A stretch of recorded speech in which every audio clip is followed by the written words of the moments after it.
Kita mulai kabar pertama, Presiden Prabowo Subianto resmi mengusulkan nama Destri Damayanti sebagai calon tunggal Gubernur Bank Indonesia ke DPR. Sebelumnya Peri Warjio mengundurkan diri dari jabatannya sebagai Gubernur Bank Indonesia dan digantikan oleh Deputi Gubernur Senior Destri Damayanti sebagai pelaksana tugas sementara.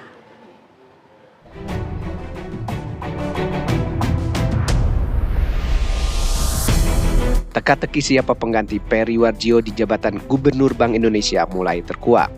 Hal ini diketahui setelah Presiden Prabowo Subianto melalui Menteri Sekretaris Negara secara resmi mengirimkan surat Presiden atau Surpres berisi nama Destri Damayanti sebagai calon tunggal Gubernur Bank Indonesia pada 10 Agustus lalu. Dengan adanya Surpres ini, DPR akan memproses penunjukannya untuk menetapkan Gubernur Bank Indonesia definitif. Diutus dan ditugaskan untuk menyerahkan beberapa surpres ke DPR. Tadi kami sudah berkoordinasi dengan pimpinan DPR, dengan Ibu Puan, dengan Pak Dasko, dan sudah secara resmi kami serahkan beberapa surpres. Yang pertama adalah surpres mengenai calon definitif Gubernur Bank Indonesia beserta dengan calon pengganti untuk deputi senior dan calon pengganti untuk deputi gubernur karena jumlahnya kan berkurang satu. Menunggu ya. Jadi namanya tunggal ya, satu nama yaitu atas nama Ibu Destri Damayanti yang sekarang beliau menjabat sebagai pejabat gubernur sementara. Besok secara resmi pimpinan DPR pasti akan menyampaikan kepada teman-teman media dan kepada masyarakat. Sebelumnya Destri Damayanti, Deputi Senior Bank Indonesia, ditunjuk sebagai pelaksana tugas sementara Gubernur BI sesuai dengan aturan Undang-Undang Bank Indonesia. Gubernur Bank Indonesia Peri Warjio resmi mengundurkan diri dari jabatannya usai menyerahkan surat pengunduran dirinya kepada Presiden Prabowo Subianto. Peri mengundurkan diri lantaran alasan pribadi dan alasan tersebut diterima dan dihormati oleh Presiden Prabowo Subianto. Gubernur Bank Indonesia memegang peran strategis dalam menjaga stabilitas nilai rupiah, mengendalikan inflasi, serta menjaga stabilitas sistem keuangan. Dari Jakarta, tim TV One mengabarkan. Pemerintah dan DPR RI merampungkan pembahasan aturan ojek online yang akan segera diterbitkan menjadi peraturan Presiden atau Perpres sebelum tanggal 17 Agustus 2026. Dalam peraturan tersebut, status pengemudi ojek online akan diatur sebagai pelaku usaha mikro, kecil, dan menengah atau UMKM di sektor transportasi online.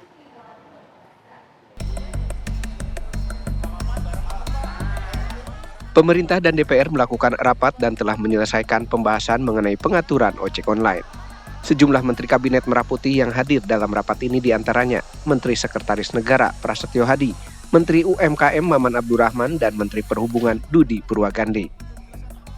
Hasil dari pembahasan tersebut adalah mengenai ojek online yang akan diterbitkan menjadi peraturan Presiden atau Perpres. Menteri Perhubungan Budi Purwagandi menyebutkan, aturan tersebut akan diterbitkan sebelum tanggal 17 Agustus 2026. Sementara Menteri Sekretaris Negara Prasetyo Hadi menyebut, peraturan Presiden tersebut akan menjadi payung hukum pengaturan ojek online di Indonesia. Dalam aturan tersebut, status pengemudi ojek online akan ditempatkan sebagai bagian dari UMKM. Allah kita selesaikan sebelum 17 Agustus. Jadi kapan tenggat waktunya Pak? Masih ada hari ini. Sampai 17 hari apa nih? Hari Senin. Sebenarnya sampai Minggu kita selesaikan. Tapi Ya. yang menjadi titik berat pembahasannya itu apa itu sih? Jangan sambil jalan. Yang menjadi fokus pengaturan mengenai hantaran orang, kemudian hantaran barang dan juga makanan itu yang diatur. Ini berlaku juga untuk taksi online juga Pak, dan juga kurir. Roda 2 ya, hantaran orang maupun barang. Taksinya? Sabar, tadi sudah selesai. Berarti dalam waktu dekat, Pak? Iya. 17 benar nggak, Mas? Sebelum 17-an atau kapan? Semoga bisa sebelum itu ya. Ini masalah administrasinya kan. Status ojol jadinya apa, Mas, di situ? UMKM atau apa gimana? Iya. UMKM, Mas. Sementara menurut Menteri UMKM Maman Abdurrahman ada beberapa keuntungan. Pengemudi ojek online ditempatkan sebagai bagian dari pengusaha UMKM. Salah satunya, mereka tidak dikenakan pajak. Driver ojol sudah sepakat akan ditetapkan sebagai UMKM. pengusaha mikro ya Pak. Keuntungannya apa itu? Apa? Setelah menjadi status. Ya kalau keuntungannya kan ada beberapa macam-macam tuh. Pertama misalnya dari segi fleksibilitas waktu, ya insya Allah dengan dia statusnya UMKM, teman-teman saudara-saudara kita yang ojol, mereka punya fleksibilitas waktu. Lalu yang kedua, beberapa paket-paket kebijakan insentif terhadap UMKM, mereka bisa ikut menikmati. Lalu yang ketiga nih saya lurusin ya, ini supaya jangan sampai lagi ada cerita-cerita yang lain-lain, mereka tidak kena pajak. Aturan yang dibahas pemerintah dan DPR ini akan berfokus pada layanan berbasis sepeda motor, sementara layanan berbasis kendaraan roda 4 tidak termasuk. Dari Jakarta, Ikra Anggana, Dimas Ramadan, TV One mengabarkan.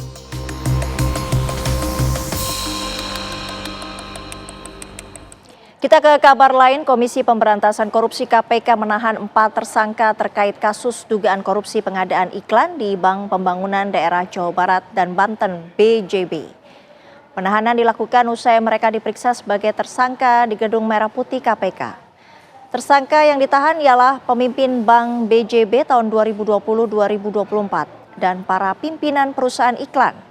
Keempat tersangka ditahan di rutan cabang Gedung Merah Putih KPK untuk 20 hari pertama, terhitung sejak 10 hingga 29 Agustus 2026.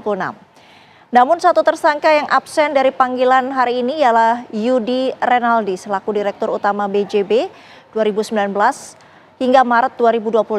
Menurutnya Yudi absen dengan alasan kondisi kesehatan.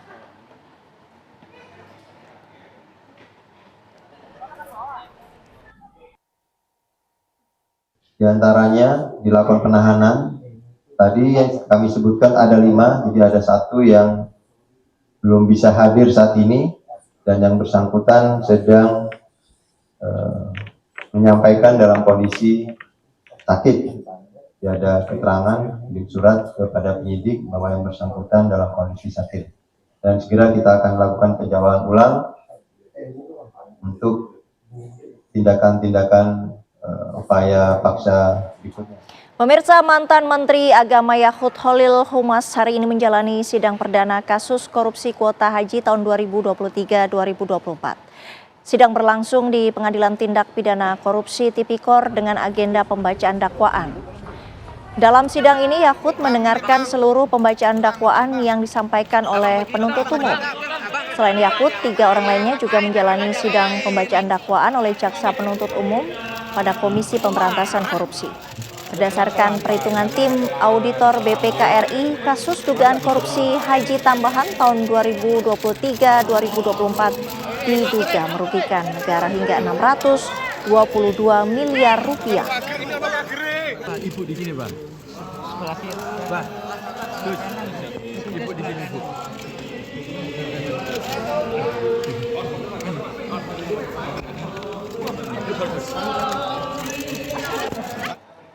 Tim penyidik Jampitsus Kejaksaan Agung kembali memanggil 16 saksi dalam penyidikan kasus dugaan korupsi tata kelola program MBG tahun 2025-2026. 16 saksi terdiri atas tenaga ahli BGN, mitra SPPG hingga pihak swasta.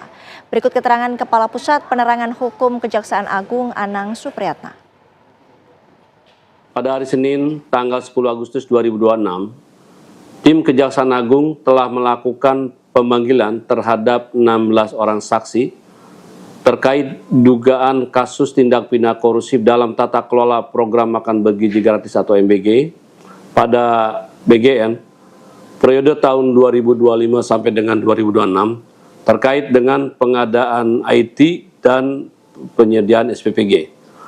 Pemeriksaan saksi dilakukan untuk memperkuat pembuktian dan melengkapi pemberkasan dalam perkara dimaksud. Sementara itu, Badan Pemulihan Aset BPA Kejaksaan RI resmi membuka gerakan lelang serentak untuk Indonesia Maju. Gerakan ini menjadi momentum besar dalam pelaksanaan lelang barang rampasan yang melibatkan kejaksaan negeri di berbagai wilayah Indonesia. Gerakan lelang serentak ini akan dilaksanakan selama 5 hari, mulai dari 10 Agustus hingga 14 Agustus 2026. Seluruh proses lelang dilaksanakan secara terbuka melalui platform Lelang Indonesia dengan bekerja sama bersama KPKNL. Hasil lelang akan langsung disetorkan ke kas negara sebagai penerimaan negara bukan pajak. BPA menjamin objek yang dilelang berada dalam status penguasaan yang bebas. Lelang barang rampasan diharapkan dapat memberikan nilai manfaat yang optimal serta mendorong aset yang selama ini tersimpan dapat kembali memberikan kontribusi bagi negara dan masyarakat.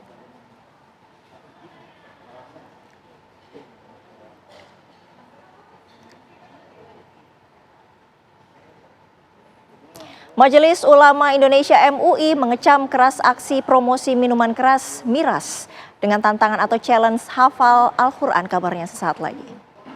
Kembali di kabar Merah Putih, Majelis Ulama Indonesia MUI mengecam keras aksi promosi minuman keras miras dengan tantangan atau challenge hafal Al-Quran yang viral di media sosial.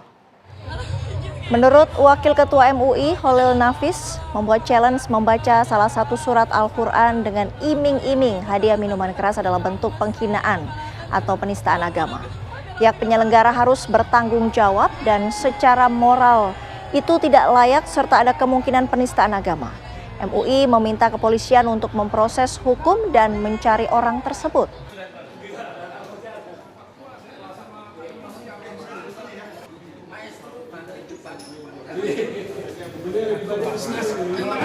Siapapun yang merasa muslim, beragama pasti merasa sakit mendengar bagaimana ayat-ayat suci di tempat yang tidak suci bahkan dikotori dan menjadi promosi dari minuman yang dilarang oleh ayat-ayat suci. Maka yang menyelenggarakan harus bertanggung jawab, tidak boleh atas nama di luar koordinasi kemudian dia lepas tanggung jawab.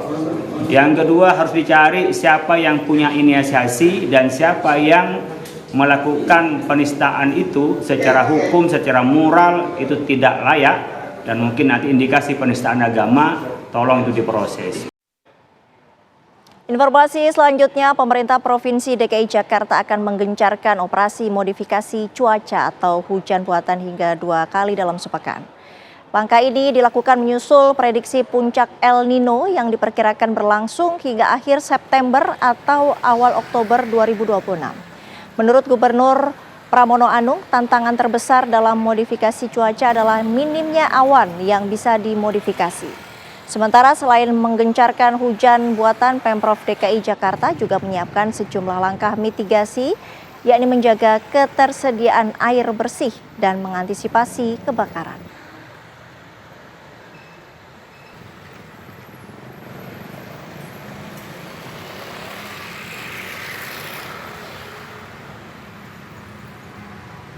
Tadi saya sudah memberikan persetujuan untuk kalau bisa setiap minggu itu 1-2 kali dibuka, kalau memang awannya ada, dibuat hujan buatan atau modifikasi cuaca.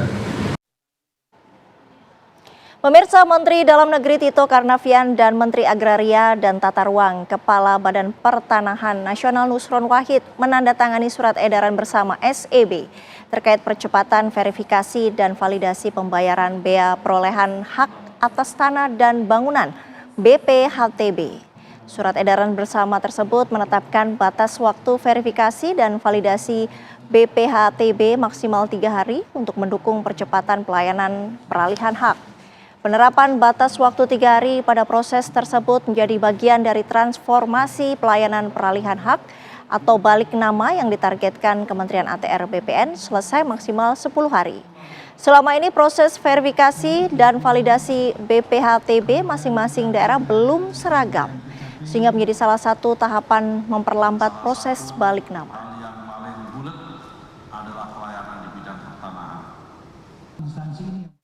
Tadi membahas mengenai masalah kerjasama antara Kemendagri dengan Kementerian ATR BPN sudah tertangani tadi MOU-nya menjadi payung hukum bagi kerjasama antara Pemda karena BPHTB, bea perolehan hak atas tanah bangunan, itulah retribusi tingkat kabupaten kota dalam rangka pembuatan sertifikat. Nilainya itu 5% dari nilai jual objek pajak.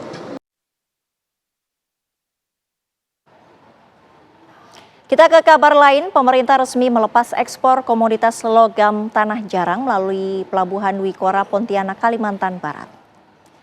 Ekspor tersebut menandai selesainya hambatan akibat polemik aturan dan adanya perbedaan interpretasi mengenai logam tanah jarang atau LTJ.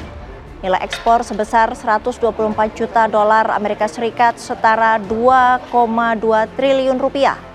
Dengan telah adanya penegasan status hukum mengenai ekspor komoditas logam tanah jarang, lebih dari 100 kapal ekspor kini kembali beroperasi membawa sekitar 400.000 ton komoditas mineral. Kebijakan tersebut tidak hanya menyelamatkan ekspor negara, juga menjamin keberlanjutan nasib ribuan tenaga kerja di sektor tambang, pengangkutan, pergudangan, pelabuhan, dan pelayaran.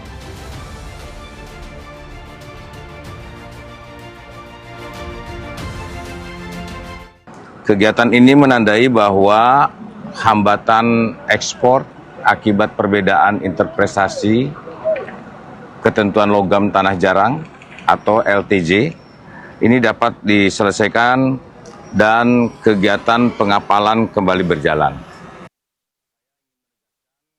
Pemirsa, Kementerian Ketenagakerjaan resmi memulai program pemagangan nasional 2026 batch 1 angkatan kedua.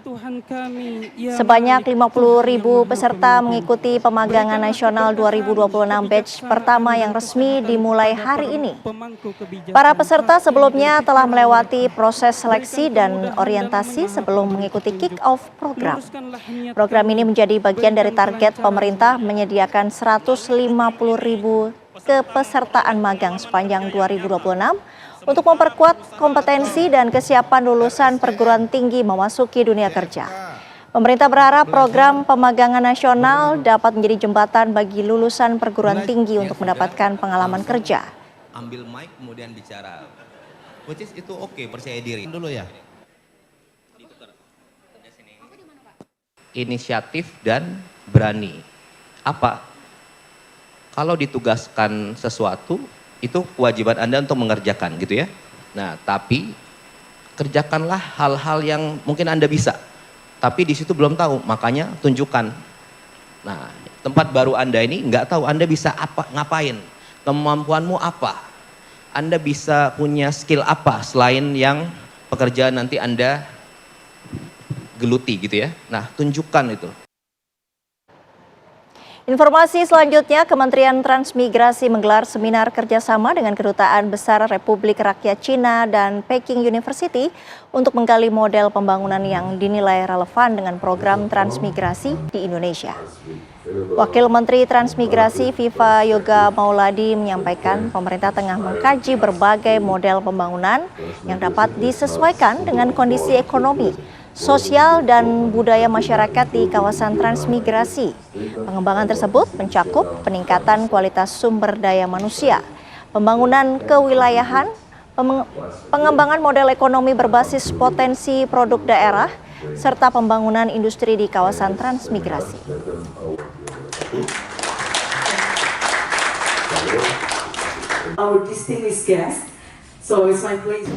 Tentang model pembangunan di Republik Rakyat Cina yang memberikan inspirasi yang sesuai dengan program transmigrasi, yaitu pembangunan sumber daya manusia, pembangunan kewilayahan, pengembangan model ekonomi sesuai dengan produk di masing-masing kawasan, dan membangun industri di kawasan. Kabar Merah Putih masih akan kembali usai jeda, tetaplah bersama kami. Kabar gembira bagi masyarakat pengguna transportasi umum di Jakarta. Gubernur DKI Jakarta Pramono Anung resmi menetapkan tarif khusus sebesar Rp1 untuk seluruh moda transportasi umum yang dikelola Pemprov DKI pada tanggal 17 Agustus mendatang. Penerapan tarif khusus ini diberlakukan sebagai kado spesial rangka memperingati HUT ke-81 Republik Indonesia. Seluruh moda transportasi umum yang dikelola Pemprov DKI seperti Transjakarta, MRT, dan LRT Jakarta hingga Mikrotrans dapat dinikmati hanya dengan tarif Rp1 pada tanggal 17 Agustus mendatang.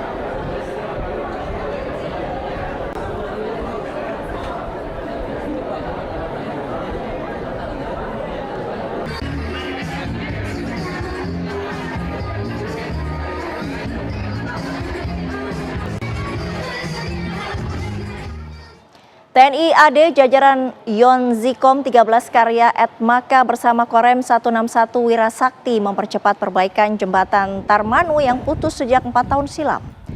Pekerjaan perbaikan jembatan Tarmanu di Kupang NTT terus dikebut. Anggota TNI membersihkan puing-puing jembatan yang ambruk 4 tahun lalu dengan menggunakan alat berat. Petugas juga melakukan normalisasi aliran sungai serta pemasangan bronjong.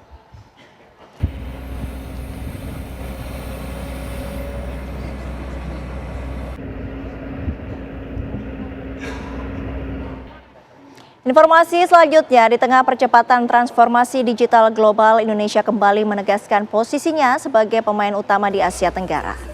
Pameran berlangsung di G-Expo Kemayoran 11 hingga 13 Agustus 2026 menghadirkan 50% konten lokal sebagai bentuk dukungan terhadap industri dalam negeri.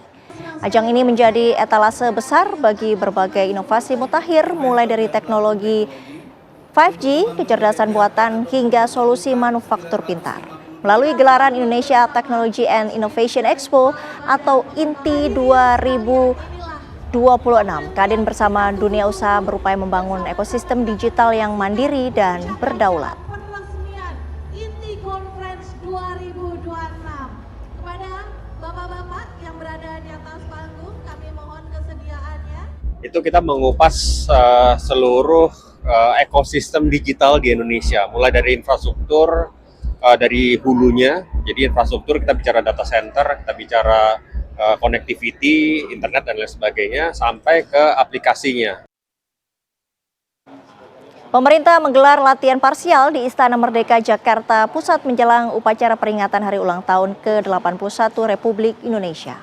Kompleks Istana Kepresidenan diriuhkan dengan pasukan upacara yang berlatih di kawasan Istana Merdeka Jakarta Pusat. Menteri Sekretaris Negara Prasetyo Hadi memantau jalannya persiapan bersama jajarannya guna memastikan teknis upacara berjalan dengan lancar. Prasetyo menyebut pemerintah selaku pelaksana upacara tengah melakukan berbagai upaya penyesuaian teknis pelaksanaan.